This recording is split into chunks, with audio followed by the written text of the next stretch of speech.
The availability of alcohol has increased over time in the United States. Originally, starting in the 16th century, Virginia colonists brewed ale using corn.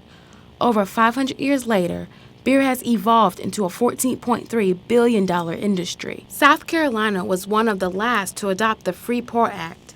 In 2006, it finally became legal in restaurants and bars, resulting in the makeup of lost taxes that support a network of alcohol.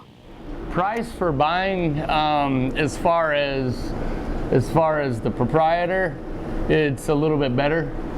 Not a substantial difference, but as far as the customer, it hasn't. Your prices are pretty much the same price point.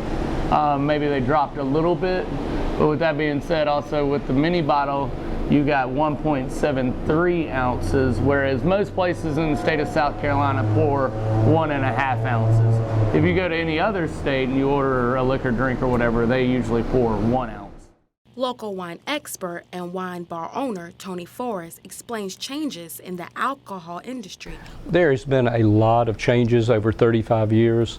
When I first got in the business in 1980, I like to say when I would go to a party and I would take a bottle of wine, I would be highly unusual. You could not attend a party right now that did not have wine probably as the main alcoholic beverage. The other things that have changed is traditionally it used to be liquor was the #1 seller, beer was #2, and wine was a distant third. Well, now wine is actually the #1 alcoholic beverage in the United States. There are local wineries in this area. There are wineries in all 50 states. The thing about wineries around here are that they're a little bit limited as to what kind of grapes they can grow.